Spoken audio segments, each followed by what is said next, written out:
ಗಿಲ್ಲಿಯ ಗಡ್ಡ ತೆಗೆದ್ರೆ ಕಾಮಿಡಿ, ಗಿಲ್ಲಿಗೆ ಸ್ತ್ರೀವೇಷ ಹಾಕ್ಸಿದ್ರೆ ಅದು ಕೂಡ ಕಾಮಿಡಿ, ಗಿಲ್ಲಿಯ ಎದೆ ಮೇಲೆ ಕಾಲಿಟ್ಟು ಕೂತ್ಕೊಂಡ್ರೆ ಅದು ಕಾಮಿಡಿ, ಮಂಜಾ ಮತ್ತೆ ಅವನ ಗ್ಯಾಂಗ್ ನ ಪ್ರಕಾರ ಇವೆಲ್ಲವೂ ಕೂಡ ಕಾಮಿಡಿ. ಪ್ಲಸ್ ಬಿಗ್ ಬಾಸ್ ನ ಪ್ರಕಾರನೂ ಕೂಡ ಅಷ್ಟೇ, ಇವೆಲ್ಲವೂ ಕೂಡ ಕಾಮಿಡಿ. ಇವತ್ತು ವೀಕೆಂಡ್ ನಲ್ಲಿ ಸುದೀಪ್ ಅವರು ಬಂದು ಕೂಡ ಅದೇ ಮಾತಾಡೋದು, ಇವೆಲ್ಲವೂ ಕೂಡ ಕಾಮಿಡಿ. ಗಿಲ್ಲಿ ಅವರೇ, ನೀವು ಕಾಮಿಡಿ ಮಾಡ್ತೀರಲ್ವಾ, ಅದೇ ರೀತಿಯಲ್ಲಿ ಮಂಜು ಅವರು ಕೂಡ ಕಾಮಿಡಿ ಮಾಡಿದ್ರು. ಗಿಲ್ಲಿ ಅವರೇ, ಸೀರಿಯಸ್ ಆಗಿಬಿಡಿ ಗಿಲ್ಲಿ ಅವರೇ. ನಮಸ್ಕಾರ.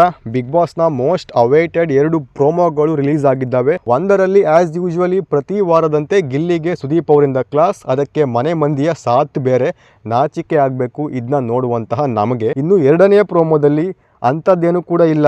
ಬಂದಿರುವಂಥ 5 ಸ್ಪರ್ಧಿಗಳಲ್ಲಿ ಇಬ್ಬರು ವೈಲ್ಡ್ ಕಾರ್ಡ್ ಸ್ಪರ್ಧಿಗಳಂತೆ. ಆಶ್ಚರ್ಯ ಪಡುವಂಥದ್ದೇನು ಕೂಡ ಇಲ್ಲ. ನನಗೆ ಗೊತ್ತಿತ್ತು ಒಂದು ವೀಕ್ ಇದ್ದಾರೆ ಅಂದಮೇಲೆ ಅದರಲ್ಲಿ ಇಬ್ಬರು ವೈಲ್ಡ್ ಕಾರ್ಡ್ ಎಂಟ್ರಿಗಳು ಇರ್ತಾರೆ ಅಂತೇಳಿ ಎಕ್ಸ್ಪೆಕ್ಟ್ ಮಾಡಿದ್ದೆ. ಹಾಗೆ ಆಯಿತು. ಆ ಇಬ್ಬರು ವೈಲ್ಡ್ ಕಾರ್ಡ್ ಎಂಟ್ರಿಗಳು ಬೇರೆ ಯಾರು ಅಲ್ಲ, ಒಂದು ರಜತ್, ಇನ್ನೊಂದು ಚೈತ್ರ. ಈ ಇಬ್ಬರು ಬಿಗ್ ಬಾಸ್ನ ಲಾಸ್ಟ್ ಸೀಸನ್ನಲ್ಲಿ ಕಿತ್ತು ದಬಾಕಿರೋದೇನು ಕೂಡ ಇಲ್ಲ. Heavy irritation.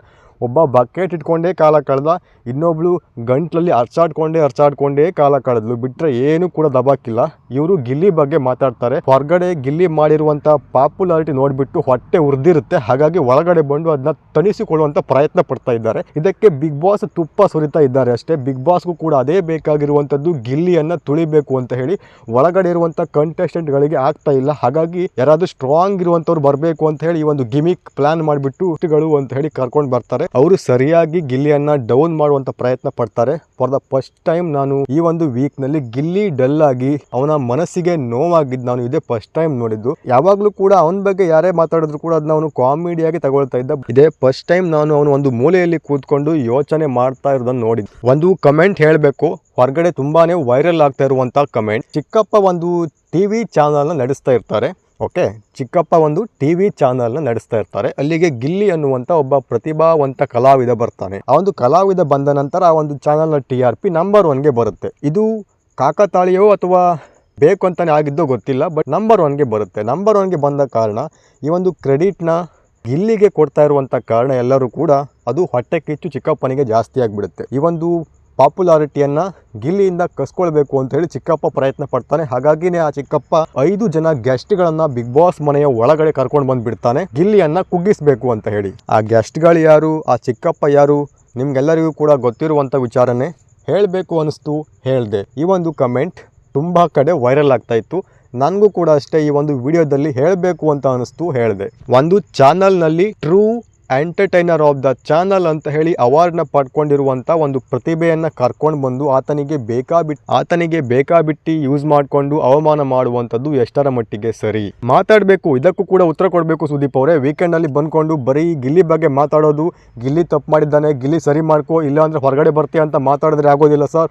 ಹೊರಗಡೆ ಗಿಲ್ಲಿಗೆ ಇರುವಂಥ ಫ್ಯಾನ್ ಬೇಸ್ ನೋಡಿದ್ರೆ ನಿಮಗೂ ಕೂಡ ಮೇ ಬಿ ಶಾಕ್ ಆಗಿರಬೇಕು, ಹಾಗೆ ಕಲರ್ಸ್ ವಾಹಿನಿಗೂ ಕೂಡ ಶಾಕ್ ಆಗಿರಬೇಕು. ಹಾಗಾಗಿನೇ ಗಿಲ್ಲಿಯನ್ನು ಕುಗ್ಗಿಸುವಂಥ ಪ್ರಯತ್ನ. ಗಿಲ್ಲಿ ತಪ್ಪು ಮಾಡಿಲ್ವೋ ಕೇಳಿದ್ರೆ ಗಿಲ್ಲಿ ತಪ್ಪು ಮಾಡಿದ್ದಾನೆ. ಹಾಗಂತ ಹೇಳಿ ಆ ತಪ್ಪಿಗೆ ಕಾರಣ ಯಾರು? ಮೊದಲು ನೀವು ಬೇರನ್ನ ಹುಡುಕ್ಬೇಕಲ್ವಾ? ಬಂದು ಟೆಂಪ್ಟ್ ಮಾಡಿದ್ದು ಯಾರು? ನಾಯಿ ಅಂತ ಹೇಳಿದ್ಯಾರು? ಮುಚ್ಕೊಂಡು ಹೋಗಲ್ಲು ಅಂತ ಹೇಳಿದ್ಯಾರು? ಗಿಲ್ಲಿಯ ಗಡ್ಡ ತೆಗ್ದಿದ್ಯಾರು? ಗಿಲ್ಲಿಯ ಗಡ್ಡ ತೆಗೆದ್ರೆ ಕಾಮಿಡಿ, ಗಿಲ್ಲಿಗೆ ಸ್ತ್ರೀವೇಷ ಹಾಕ್ಸಿದ್ರೆ ಅದು ಕೂಡ ಕಾಮಿಡಿ. ಗಿಲ್ಲಿ ಒಂದು ಮೊಟ್ಟೆಗೋಸ್ಕರ ಹುಡುಗಿ ಮುಂದೆ ಕೈ ಚಾಚ್ತಿಯಲ್ಲೋ, ನೀನ್ ಯಾವ ಸೀಮೆ ಗಂಡಸು ಅಂತ ಹೇಳಿ ಮಾಡಿದ್ರೆ ಅದು ಕಾಮಿಡಿ. ಗಿಲ್ಲಿಯ ಎದೆ ಮೇಲೆ ಕಾಲಿಟ್ಟು ಕೂತ್ಕೊಂಡ್ರೆ ಅದು ಕಾಮಿಡಿ. ಊಟದ ವಿಚಾರದಲ್ಲಿ ಅನ್ನ ಕಿತ್ಕೊಳ್ತೀಯ ಅಂತ ಹೇಳೋದು ಅದು ಕಾಮಿಡಿ. ಎಲ್ಲಾ ಸ್ಪರ್ಧಿಗಳು ಕೂಡ ಊಟ ಮಾಡಿದ ಮೇಲೆ ಅವರಿಗೆ ಊಟ ಬಡಿಸಿ ಆಮೇಲೆ ನೀನು ಊಟ ಮಾಡಬೇಕು ಅಂತ ಹೇಳೋದು ಅದು ಕಾಮಿಡಿ. ಇದ್ಯಾವುದು ಕೂಡ ಪರ್ಸನಲ್ ಟಾರ್ಗೆಟ್ ಅಲ್ಲ ಗುರುವೆ, ಇವೆಲ್ಲವೂ ಕೂಡ ಕಾಮಿಡಿ. ಮಂಜಾ ಮತ್ತೆ ಅವನ ಗ್ಯಾಂಗ್ ನ ಪ್ರಕಾರ ಇವೆಲ್ಲವೂ ಕೂಡ ಕಾಮಿಡಿ. ಪ್ಲಸ್ ಬಿಗ್ ಬಾಸ್ ನ ಪ್ರಕಾರನೂ ಕೂಡ ಅಷ್ಟೇ, ಇವೆಲ್ಲವೂ ಕೂಡ ಕಾಮಿಡಿ. ಇವತ್ತು ವೀಕೆಂಡ್ ನಲ್ಲಿ ಸುದೀಪ್ ಅವರು ಬಂದು ಕೂಡ ಅದೇ ಮಾತಾಡೋದು, ಇವೆಲ್ಲವೂ ಕೂಡ ಕಾಮಿಡಿ. ಗಿಲ್ಲಿ ಅವರೇ, ನೀವು ಕಾಮಿಡಿ ಮಾಡ್ತೀರಲ್ವಾ, ಅದೇ ರೀತಿಯಲ್ಲಿ ಮಂಜು ಅವರು ಕೂಡ ಕಾಮಿಡಿ ಮಾಡಿದ್ರು. ಗಿಲ್ಲಿ ಅವರೇ, ಸೀರಿಯಸ್ ಆಗಿಬಿಡಿ ಗಿಲ್ಲಿ ಅವರೇ, ಇವೆಲ್ಲವನ್ನು ಕೂಡ ಸರಿ ಮಾಡಿಕೊಂಡು ಮುಂದೆ ಹೋಗಿ ಗಿಲ್ಲಿ ಅವರೇ ಅಂತ ಹೇಳೋದು ನಮಗೇನು ಹೊಸದಲ್ಲ. ಯಾಕೆ ಅಂದರೆ ಇವರೆಲ್ಲರದು ಕೂಡ ದರ್ಪ ಕೇವಲ ಬಡವರ ಮನೆ ಮಕ್ಕಳ ಮುಂದೆ ಮಾತ್ರ. ಗಿಲ್ಲಿ ಆಗಿರಲಿ, ರಕ್ಷಿತಾ ಆಗಿರಲಿ, ಪಾಪ ಅವರಿಗೆ ದೊಡ್ಡ ಬ್ಯಾಕ್ಗ್ರೌಂಡ್ ಏನು ಕೂಡ ಇಲ್ಲ. ಅವರ ಒಂದು ಪ್ರತಿಭೆಯಿಂದ ಕಷ್ಟಪಟ್ಟು ಬಂದಿರುವಂಥವ್ರು. ಇವರ ಬಗ್ಗೆ ಮಾತಾಡಿದ್ರೆ ಯಾರು ಕೂಡ ಬರೋದಿಲ್ಲ ಅಂತ ಗೊತ್ತಿದೆ. ಹಾಗಾಗಿ ಬೇಕಾಬಿಟ್ಟಿ ಬೈತಾರೆ.